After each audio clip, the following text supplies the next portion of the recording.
She was the best person they knew. Not perfect, but the kind of good that cost something. 30 years. 30 years of showing up before the sun, of buying pencils with her own money, of learning the names of every child, not just their names, their fears, their homes, their hunger. And then one morning, the doctor said a word, and everything changed. The people who loved her most asked the question that pain always brings to the surface. Why her? Why now? Why does God let the worst thing happen to the best person you know? That question has no easy answer, but she had one, and she taught it the only way she could, by living it. Her name was Miriam. She grew up in a small town in the American South. Her mother cleaned houses, her father worked 2 jobs and came home tired, but they read to her every night. They told her that a good education was the one thing no one could take away. She believed them. She studied hard. She became the first in her family to finish college. And then she went back to the same kind of neighborhood she came from, back to the children nobody else wanted to teach. She could have gone somewhere easier. She chose not to. She taught 3rd grade for 30 years in a school where the walls had cracks and the books were 10 years old. She bought supplies herself every August. She stayed late every Tuesday and Thursday to help the children who were falling behind. She knew which children came to school hungry. She kept crackers in her desk drawer. Nobody asked her to. She just did it. She was not trying to be a saint. She was just trying to do what was right. For 30 years, she did. And then the illness came. It did not come like a warning. It came like a wall. One day she was standing at her chalkboard. The next she was sitting in a cold white room, hearing a word she had never imagined would be spoken to her. Terminal. She sat very still. She did not cry. Not yet. She asked the doctor one question. How long? He told her.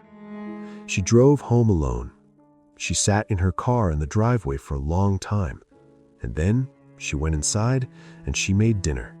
And she did not tell anyone for 3 days.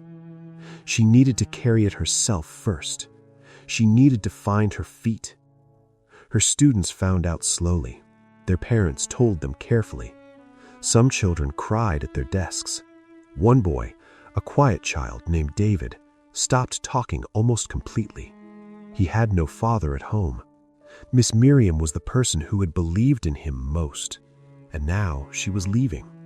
He did not understand. He did not have words for what he felt, but the feeling had a name. It was the oldest pain in the world. Why does love always have to end? People have asked this question for as long as there has been pain. Why does God allow suffering? Why does it fall on the good ones? The ancient teachers did not ignore this question. They sat inside it. The book of Job, one of the oldest texts in the Hebrew Bible, tells the story of a righteous man who loses everything: his children, his health, his peace. And his friends come to him with explanations. They say he must have done something wrong. They say God must be punishing him. But the text says something else entirely. It says Job was blameless. It says suffering is not always punishment. Sometimes it is not about what we did.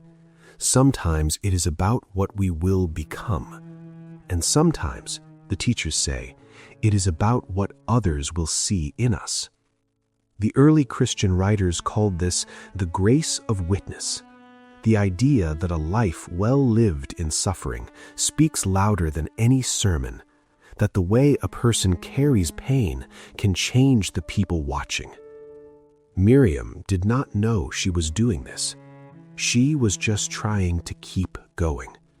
But her students were watching every single day.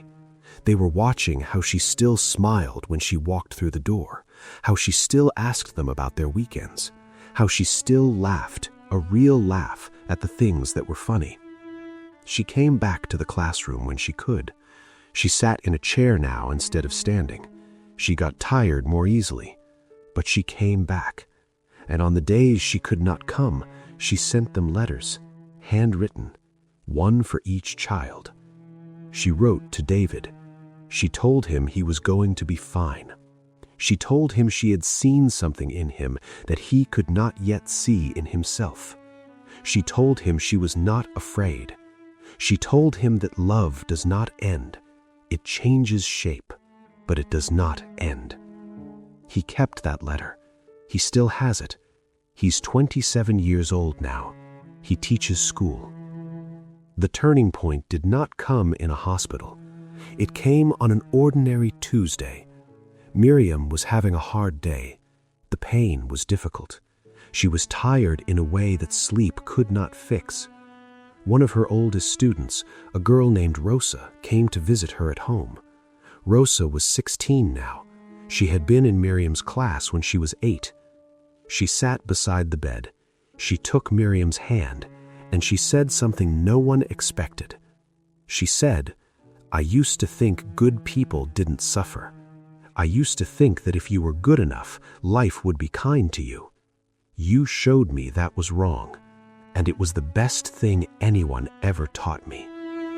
Miriam looked at her for a long time, and then she said, "Then I haven't wasted a single day." That was the moment. Not the miracle of healing, the miracle of meaning. Suffering did not prove that God had forgotten her. It proved that love runs deeper than comfort. And in her hardest season, she became the lesson she had always tried to teach. Be good anyway. Show up anyway. Love anyway. Because love does not need a reason to be real. She passed on a Thursday morning in early spring. Her room was full of light. Her sister was beside her, and on her small bedside table was a single photograph, her whole class, every face, every name she knew. We ask why God lets good people suffer, but maybe we are asking the wrong question. Maybe the question is not why. Maybe the question is, what does a person do with the pain they are given? Miriam did not waste hers. She poured it out like water over dry ground, and things grew. There's a line in the Gospel of John, spoken quietly at the grave of a friend. Jesus wept.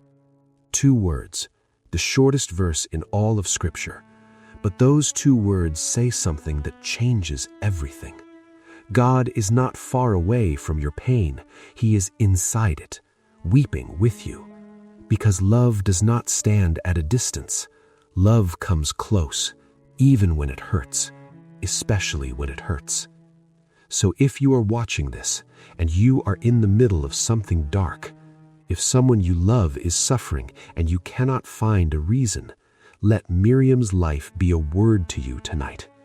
Goodness is not wasted, not one day of it, not one small act of it, not one letter written by a tired hand to a child who needed to hear that they were going to be fine. None of it disappears. It only changes shape. Here is a question worth carrying. Is there someone in your life who is suffering quietly right now, who needs a letter, a visit, a hand? And this one, the one that might stay with you longest, if your life were the only lesson some child ever received about how to carry pain, what would they learn from watching you?